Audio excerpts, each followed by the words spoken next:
Welcome to big bang. This is Satish. ఎన్నికల ఫలితాలకు ముందు ఏపీ పాలిటిక్స్ ఇంట్రెస్టింగ్ గా మారాయి. ఈవీఎం ధ్వంసం కేసులో పిన్నెల్లి వేసిన బెయిల్ పిటిషన్పై ఇవాళ హైకోర్టు తీర్పు ఇవ్వనుంది. మరోవైపు పిన్నెల్లికి వ్యతిరేకంగా టీడీపీ ఇంప్లీట్ పిటిషన్ వేసింది. దీంతో ఇవాళ కోర్టు తీర్పు ఆసక్తికరంగా మారింది. మరోవైపు చంద్రగిరి పాలిటిక్స్ ఏపీలో చర్చనీయాంశంగా మారాయి. చెవిరెడ్డి టార్గెట్గా పులవర్తి నాని హాట్ కామెంట్స్ చేశారు. తనపై జరిగిన దాడిని వివరించిన పులవర్తి తనపై హత్యాయత్నం వెనుక చెవిరెడ్డి పాత్ర లేదని ప్రమాణం చేస్తారంటూ ఛాలెంజ్ చేశారు. ఇక పిన్నెల్లి బెయిల్పై తీర్పు, పులవర్తి నాని కామెంట్స్తో రాజకీయాలు ఇంట్రెస్టింగ్గా మారాయి. ఈ అంశంపై బిగ్ బ్యాంగ్ డిబేట్లో మాట్లాడబోతున్నాం.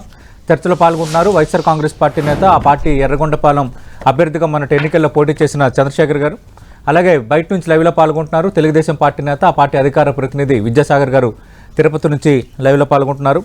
రైట్, చంద్రశేఖర్ గారు, ఈరోజు పిన్నెల్లి రామకృష్ణారెడ్డి బెయిల్ పైన నిన్న ఆల్రెడీ వాదనలు జరిగాయి. ఈరోజు దానికి సంబంధించి తీర్పు కూడా హైకోర్టు ఇవ్వబోతోంది. అలాగే నిన్న అదే సందర్భంలో తెలుగుదేశం పార్టీ లీగల్ సెల్ నుంచి ఇంప్లీట్ పిటిషన్ కూడా వేశారు. మరోవైపు పులవర్తి నాని చంద్రగిరి ఎపిసోడ్, అంటే మాచర్ల తర్వాత కొంచెం హీట్ రేపిన ఎపిసోడ్స్లో చంద్రగిరి ఎపిసోడ్ ఒకటి.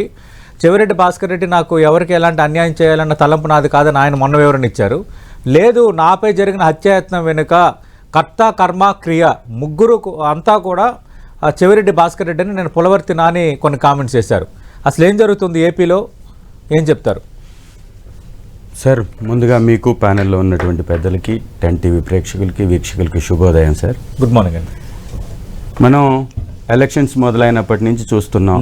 ఎలక్షన్స్కి ముందు అధికారుల బదిలీ కానీ, కేంద్ర వ్యవస్థలను అడ్డం పెట్టుకోవడానికి బీజేపీ తోటి తెలుగుదేశం పెట్టుకున్నటువంటి పొత్తు కానీ, ఆ పొత్తు తర్వాత అధికారులను బదలాయించిన చోట్ల జరిగినటువంటి గొడవలు కానీ, ఇవన్నీ కూడా తెలుగుదేశం పార్టీ అధ్యక్షుడు చంద్రబాబు నాయుడు గారి కనుసన్నల్లోనే జరిగినట్టుగా అనేక సందర్భాల్లో రుజువైంది.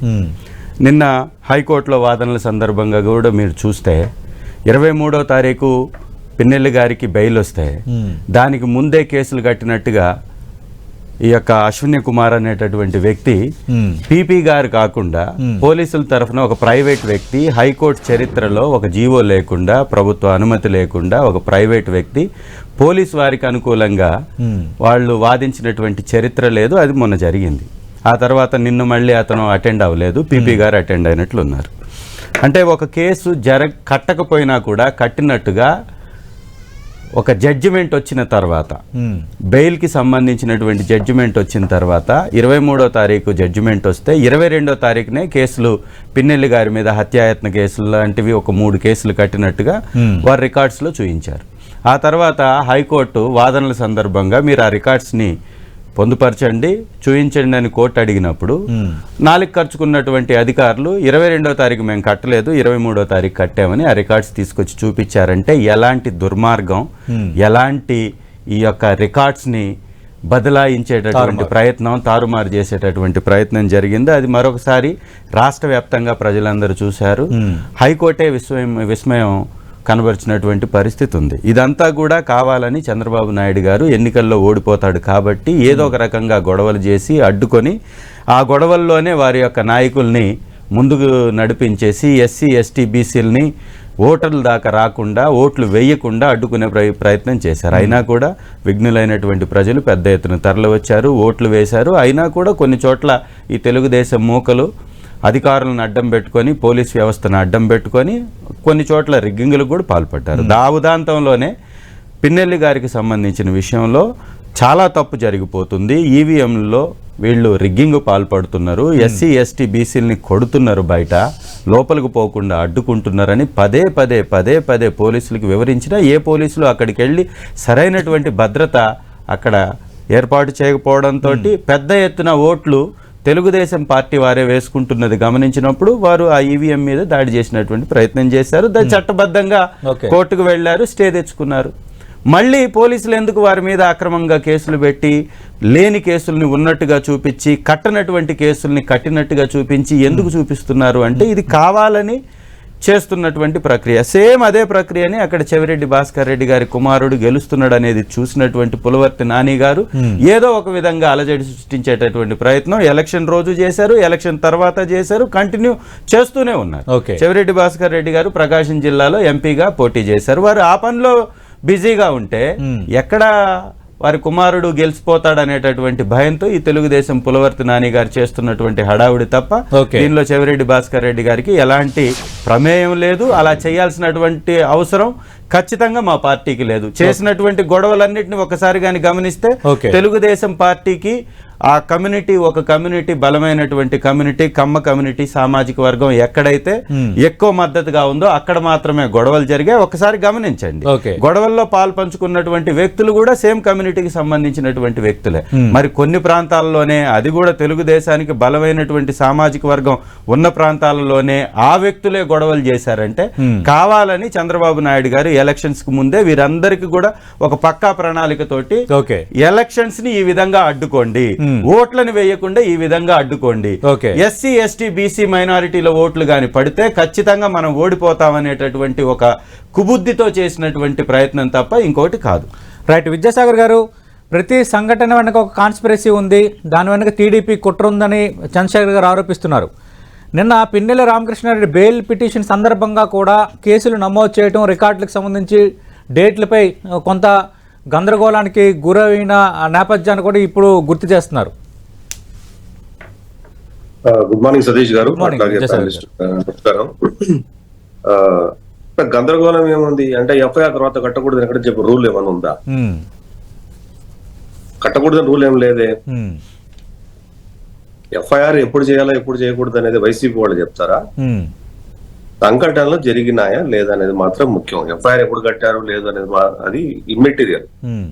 అక్కడ తలకాయ పగలగొట్టిన శేషగిరిరావు తలకాయ పగలగొట్టిన మాట వాస్తవం. అది మీడియాలో వచ్చింది. తర్వాత అతను స్టేట్మెంట్ ఇచ్చాడు. ఆ రోజు పోలీసులు కట్టనందుకు పోలీసుల్ని తన్నాలి పట్టుకొని ఫస్ట్, లేట్ గా కట్టినందుకు.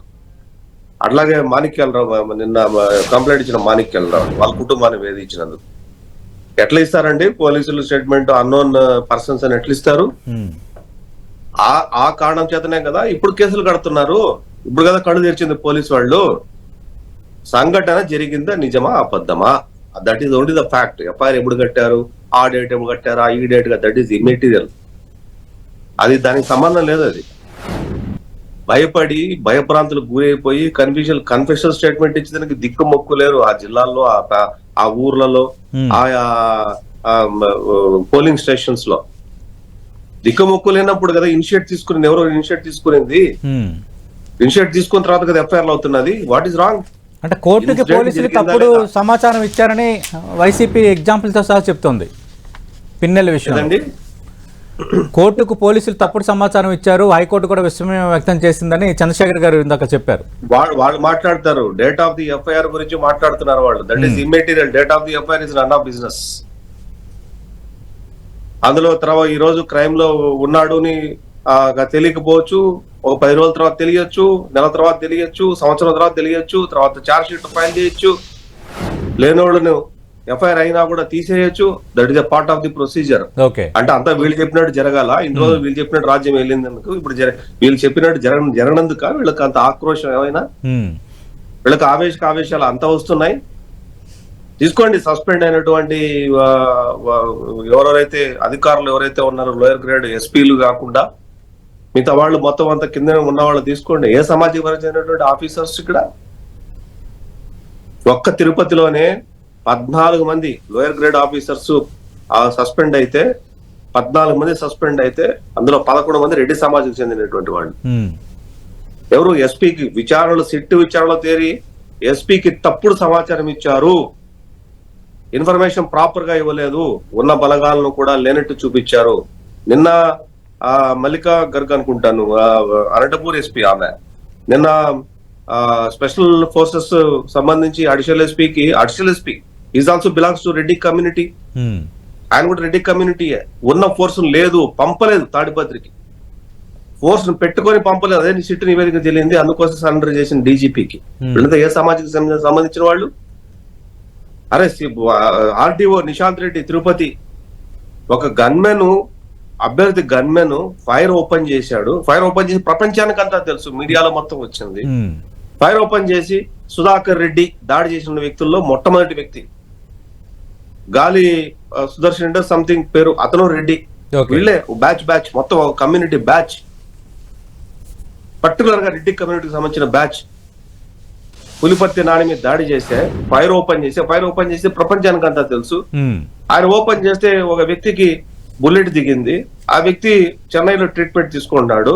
ఆ వ్యక్తి కాదు తిరుమలలో ఎవరో వ్యాపారం చేసుకుంటున్నారు, ఆ వ్యక్తి కాదు ఈ వ్యక్తి అని చెప్పి అసలు గాయం తగిలింది అన్న విషయాన్నే రిపోర్ట్ రాయకుండా దాడిలో పాల్గొనేది 5 మంది అని చెప్పి రిపోర్ట్ ఇచ్చింది ఏ సమాజ వర్గానికి చెందినటువంటి వ్యక్తి?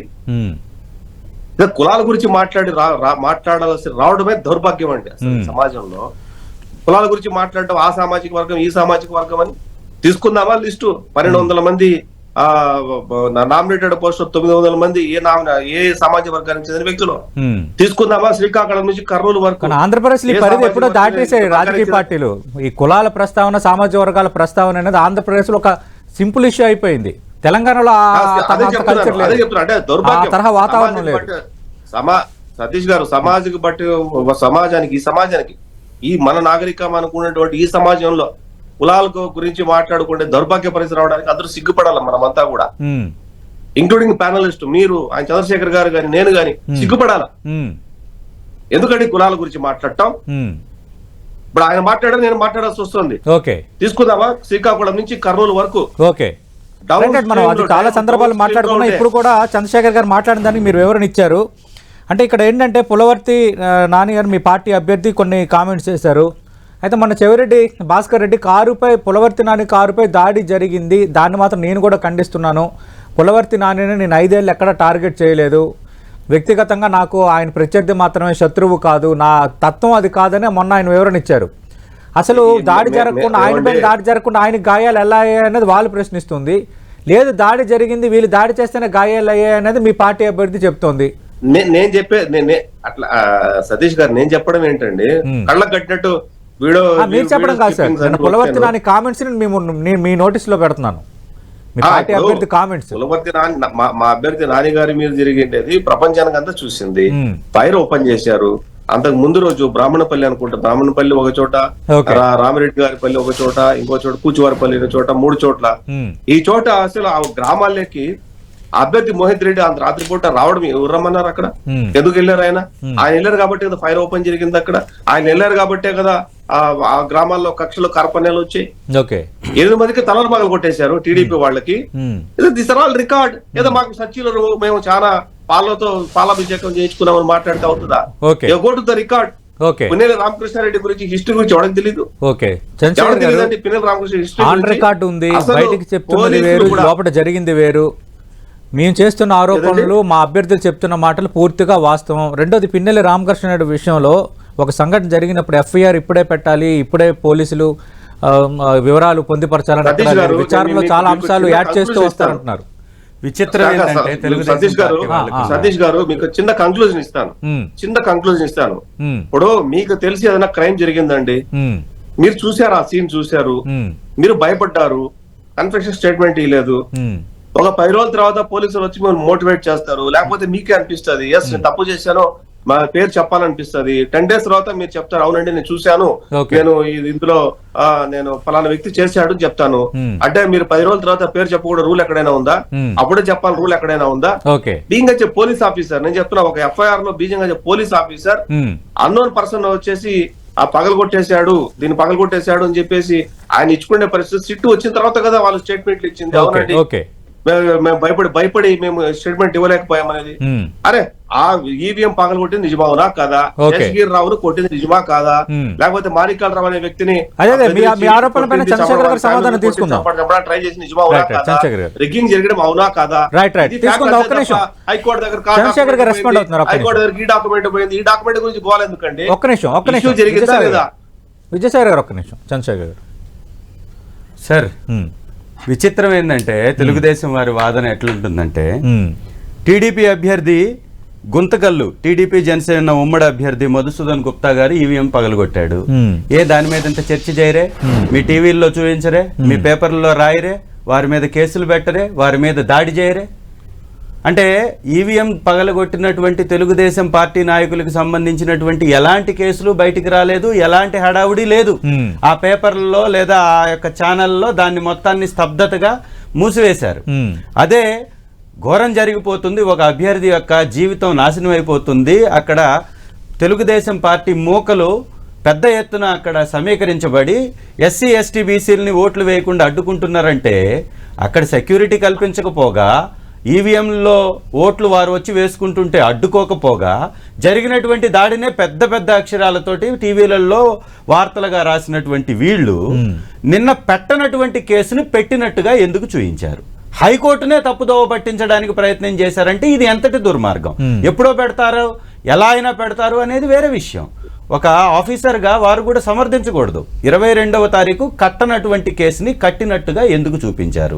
ప్రభుత్వం తరఫున పీపీ ఉండంగా ఒక ప్రైవేట్ వ్యక్తి ఒక జీవో లేకుండా ప్రభుత్వ అనుమతి లేకుండా ఏ విధంగా పోలీసుల తరఫున అశ్విని కుమార్ గారు వాదిస్తారు? ఇది రెండవ అంశం. రెండవ రోజు అశ్విని కుమార్ గారు ఎందుకు రాలేదు? టీడీపీ లీగల్ సెల్ వాళ్ళు ఎందుకు ఇంప్లీడ్ అవుతున్నారు? ఇది మూడవ అంశం. అన్ని విషయాల్ని ఒక పక్కన పెడితే నిన్న తిరుపతిలో కత్తితోటి తెలుగుదేశం పార్టీకి సంబంధించినటువంటి వ్యక్తి వైఎస్ఆర్ కాంగ్రెస్ పార్టీ వెంకట శివారెడ్డి గారి మీద కత్తితో దాడి చేశారు. దాని మీద ఎందుకు చర్చ జరగట్లేదు? దాని గురించి ఎందుకు మీరు మాట్లాడట్లేదు? తెలుగుదేశం మూకలు చేసినటువంటి స్వైర విహారం అనేది రాష్ట్రం కాదు ప్రపంచం చూసింది. దాన్ని మీరు ఎలా సమర్థిస్తారు? కులాల గురించి మాట్లాడకూడదు అనేది వాస్తవమే, కానీ మాట్లాడేలాగా చేస్తున్నటువంటి వ్యక్తులు ఎవరు? కుల సమీకరణాలు చేసి కులాలను రెచ్చగొట్టి మతాల మధ్యలో మంటలు పెట్టి చిచ్చు పెట్టి మత పార్టీలతోటి చేతులు కలిపి రాష్ట్రాన్ని ధ్వంసం చేసినటువంటి వ్యక్తులు తెలుగుదేశం మూకలు. ఇది వారు సిగ్గుపడాలి మాట్లాడడానికి. ఖచ్చితంగా తెలుగుదేశం పార్టీ ఇలాంటి దుర్మార్గ కాండ చెయ్యకపోతే ఎందుకు విధ్వంసం జరిగిందో చెప్పమనండి. ఎందుకు కేవలం తెలుగుదేశం పార్టీ నాయకులే ముద్దాయిలుగా పెద్ద ఎత్తున ముందుకు ఎందుకు రాబడ్డారు? ఎందుకు వచ్చారు? ఎందుకు వారి మీద కేసులు నమోదయ్యాయి? ఇవి చెప్పమనండి. పోలీస్ వ్యవస్థ సక్రమంగా పనిచేస్తే సెక్యూరిటీని ఈసీ ఎందుకు ఏర్పాటు చేయలేకపోయింది? పోలీస్ వ్యవస్థకి ఈసీకి మధ్యలో గానీ ఆ సంబంధాలు సరైనటువంటి సంబంధాలు లేదా ఈ కేంద్రం యొక్క ఇన్వాల్వ్మెంట్ లేదా ఈ యొక్క ప్రతిపక్ష పార్టీ యొక్క ఇన్వాల్వ్మెంట్ లేకపోతే అధికారులను బదలాయించినటువంటి 29 చోట్ల కావాలని దాడులు ఎందుకు జరిగాయి? దీనికి చెప్పమనండి ఉదాహరణ వాళ్ళని. రెండవది, చెవిరెడ్డి భాస్కర్ రెడ్డి గారు వారు చాలా పశ్చాత్తాపంగా లేదా చాలా అంటే ప్రత్యర్థి మీద దాడి జరగడాన్ని వారు కూడా యాక్సెప్ట్ చేయలేదు. ఎవరైనా కానీ మనం ఒక మంచి వాతావరణంలో ఎలక్షన్ చేయాలనే ఉద్దేశంతో వారు మాట్లాడినటువంటి మాటలను కూడా వక్రీకరించి లేదా వారి మీద అనువదించేటటువంటి ప్రయత్నం చేస్తున్నటువంటి వీరు నాని గారు చేసినటువంటి దుర్మార్గం, ఎలక్షన్ రోజున వారు సృష్టించినటువంటి అల్లర్లు, వీటి మీద మాట్లాడరే. 31 కేసులు ఉన్నటువంటి చింతమనేని ప్రభాకర్ గారికి వచ్చిన రోజే ఇక్కడ పిన్నెల్లి గారికి కూడా బెయిల్ వచ్చింది. మరి అక్కడ చింతమనేని ప్రభాకర్ గారిని అడ్డుకునే ప్రయత్నం ఎందుకు జరగలేదు? ఎందుకు ఈ అశ్విని కుమారో లేకపోతే ఎందుకు ఈ తెలుగుదేశం పార్టీ నాయకులు వారి మీద ఉన్నటువంటి 31 కేసుల్ని సప్రెస్ చేయాల్సి వచ్చింది? వారికి మాత్రం బెయిల్ ఇవ్వచ్చు, పిన్నెల్లి గారి బెయిల్ మాత్రం అడ్డుకోవడానికి 3 కొత్త కేసులు పెట్టి హత్యాయత్నం కేసులు పెట్టి వారిని ఇబ్బంది పెట్టాలా? ఎందుకు ఇలా జరుగుతుంది? ఇదంతా కావాలని కుట్రపూరితంగా జరుగుతుందని స్పష్టమైన ఆధారాలతో హైకోర్టు ముందు వారు పట్టుబడిన ఉదాంతాన్ని హైకోర్టులో మీరు అన్నట్టుగా ఇరు వర్గాల వాదనలు ముగిసాయి. ఈ రోజు హైకోర్టు తీర్పు ఇవ్వబోతుంది, చూద్దాం. బెయిల్ 22వ తారీఖు కేసు నమోదైనట్లుగా హైకోర్టుకి చెప్పారా లేదా? తర్వాత 4 కరుచుకొని కాదు 23వ తారీఖు మేము నమోదు చేశాం, 24వ తారీఖు మేము కోర్టుకి సమర్పించామని చెప్పింది వాస్తవమా కాదా? ప్రైవేట్ న్యాయవాది అశ్విని కుమార్ దానిలో ఇన్వాల్వ్ అయింది వాస్తవమా కాదా? ఇవాళ టీడీపీ లీగల్ సెల్ ఇన్వాల్వ్ అవుతుంది వాస్తవమా కాదా? ఇవన్నీ ఎందుకు జరుగుతున్నాయి? కావాలని చేసినటువంటి ప్రయత్నం తప్ప ఇది మరొకటి కాదు.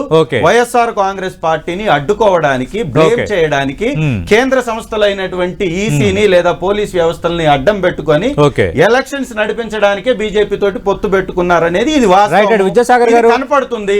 వ్యవస్థలను వాడుకొని కుట్ర చేశారు. మేము సంధిస్తున్న ప్రశ్నలకు అసలు టీడీపీ దగ్గర సమాధానం ఉందా అని కొన్ని ప్రశ్నలు. రెండవది, ఫైరింగ్ ఓపెన్ చేశారని చెప్తున్నారు. తెలుగుదేశం పార్టీ చంద్రగిరి నియోజకవర్గం ముటుకులలో, ఎర్రగొండపాలెం నియోజకవర్గం నేను పోటీ చేసినటువంటి నియోజకవర్గం, ముటుకులలో 2 రౌండ్లు కాల్పులు జరిపారు. ఎవరి మీద జరిపారు కాల్పులు? రికార్డ్స్ తీసుకోండి. కేవలం నేను బూత్ దగ్గరకు వెళితే బూత్ దగ్గరకు కూడా వెళ్ళనివ్వకుండా బూత్లోకి వెళ్లి పరీక్షించుకునేటటువంటి వెసులుబాటు అభ్యర్థికి ఉంటుంది. కనీసం బూత్లోకి వెళ్లకుండా అడ్డుకున్నారు అంటే ఎలాంటి దుర్మార్గాల్ని బూత్ లోపల చేశారో ఒకసారి అర్థం చేసుకోవాలి మనం. రైట్, విద్యాసాగర్ గారు. రాష్ట్రంలో ప్రతి చోట దాడులు జరిగాయి. అశ్విని కుమార్ గారు ఎందుకు వచ్చారు అంటే అశ్విని కుమార్ రాకూడదని ఎక్కడని చెప్పి రూల్ ఉందా అంటే చెప్పలేరు. ఎందుకంటే సుప్రీం కోర్టు పీపీ ఉండగా అశ్విని కుమార్ గారు ఎందుకు వచ్చారు అంటున్నారు. నేను అదే ఉన్నారు కదా, ఓకే. ప్రభుత్వం తరఫున ఒక లాయర్ ఉన్నారు కదా, ఒకవేళ వారు రావాలంటే నిబంధనలకు లోబడి రావాలి కదా, జీవో లేకుండా నిబంధనలు పాటించకుండా అడుగుతున్నాం. రావద్దని అనట్లేదు, నిబంధనలు పాటించకుండా జీవో లేకుండా ఎలా వచ్చారు దానికి సమాధానం విజయసాగర్ గారు. ఇప్పుడు సుప్రీం కోర్టులో వీళ్ళు స్టాండింగ్ కౌన్సిల్ ఉండగా ప్రైవేట్ అడ్వకేట్లు పెట్టుకుని అడ్డంగా కోటాను కోట్లు ప్రైవేట్ అడ్వకేట్కి ఇచ్చిన దాన్ని కూడా వెరిఫై చేస్తాం. హైకోర్టులో వీళ్ళ స్టాండింగ్ కౌన్సిల్స్ ఉండగా ఢిల్లీ నుంచి ప్రత్యేకమైన ఫ్లైట్ లో పిలిపించేసి గవర్నమెంట్ కేసులకి ప్రతి జీవోలు ఇచ్చి కోటాను కోట్లు ఇచ్చేసిన సందర్భం కూడా మనం చూసాం. దాని మీద కూడా వెరిఫై చేస్తాం. అంటే వీళ్ళు చేస్తేనేమో ఒకటి సమాధానం ఇంకోట ఏమే మా దగ్గర డీటెయిల్స్ ఉన్నాయి. మా దగ్గర ఏ కేసుల్లో ఎవరెవరు ఢిల్లీ నుంచి సపరేట్ గా చార్టెడ్ ఫ్లైట్ లో తీసుకొచ్చారన్న దాని మీద, కోట్ల రూపాయలు ఎవరికి కట్టబెట్టారన్న దాని మీద మాకు కూడా ఇన్ఫర్మేషన్ ఉంది. అంటే మీరైతే తీసుకొని వచ్చి ప్రత్యేకమైన అది ఫ్లైట్ చార్టెడ్ ఫ్లైట్ లో తీసుకొని వచ్చి కేసులు వాదించి కుంభకోణంలో చంద్రబాబు నాయుడు గారికి అనుకూలంగా ఎక్కడి నుంచి ఢిల్లీ నుంచి ఏ లాయర్లు వచ్చారో ప్రపంచం చూసింది సార్. అది ప్రపంచం చూసింది. దేశం నుంచే కాకుండా విదేశాల నుంచి కూడా లాయర్లని చేసుకున్నటువంటి చరిత్ర తెలుగుదేశం పార్టీ. నేను సంస్కారంగా ఉండాలి డిబేట్ లో. సంస్కారం కరెక్ట్ గానే ఉంది. మీరిద్దరు మంచి భాష వాడుతున్నారు, కంటెంట్ మీద వెళ్తున్నారు, కంటెంట్ మీద వెళ్తున్నారు. అంటే మాట్లాడేటప్పుడు సైలెంట్ గా ఢిల్లీ నుంచి మీరు తెప్పించుకుంటున్నారు అనుకున్నప్పుడు తెలుగుదేశం పార్టీ కూడా ఢిల్లీ నుంచి తెప్పించుకుంది కదా అన్న అంశాన్ని చంద్రశేఖర్ గారు ప్రస్తావిస్తారు. తెప్పించుకుంది సార్. విదేశాల్లో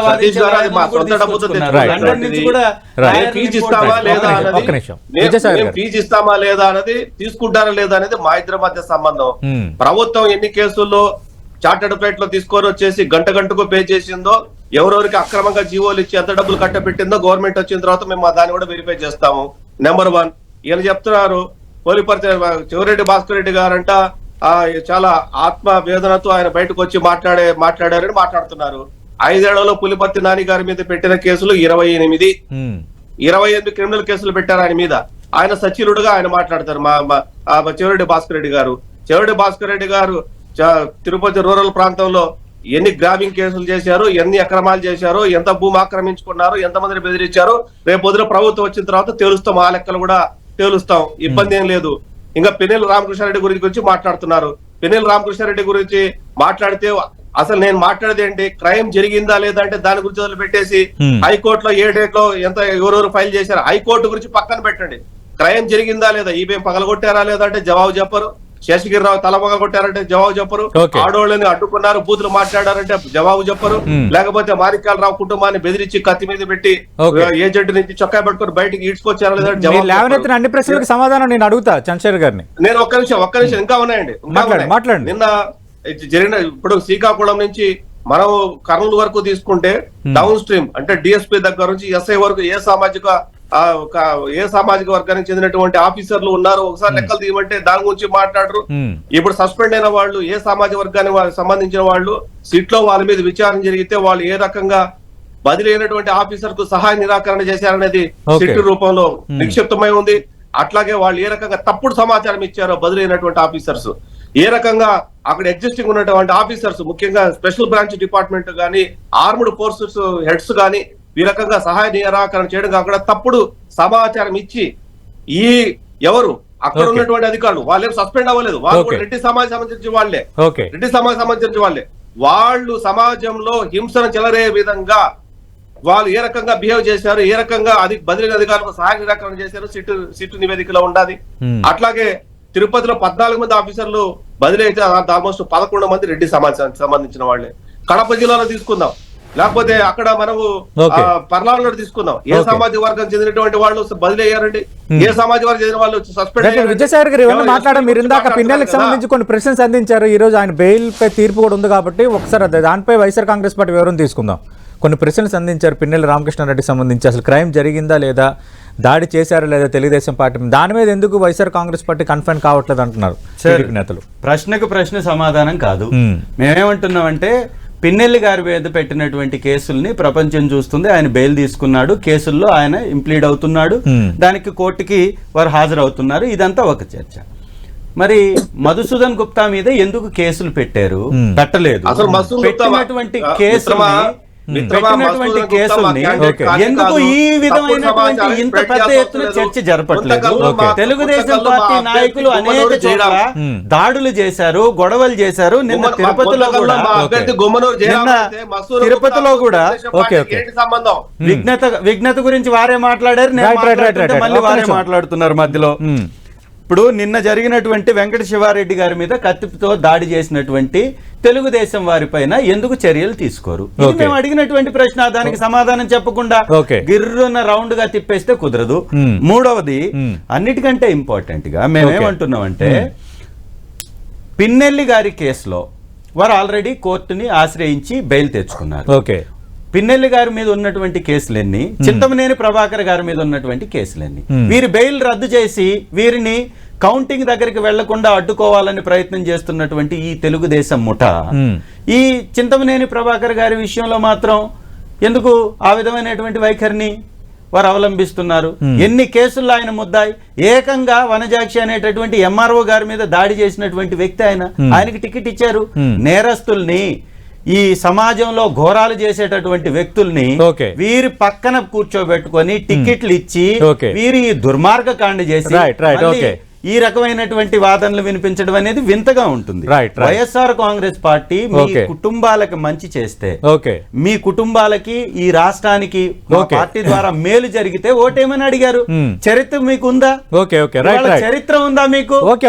ఇలా తప్పించుకొని తిరగడం తప్ప, చేసినటువంటి దాడిని కూడా సమర్థించుకోవడం తప్ప, చేసినటువంటి అల్లర్లను కూడా సమర్థించుకోవడం తప్ప, మీ నాయకుడు గాని మీరు గాని వైఎస్ఆర్ కాంగ్రెస్ పార్టీ ఈ వారం రోజుల్లో ఇంకేదో ఒకటి తేలిపోబోతోంది.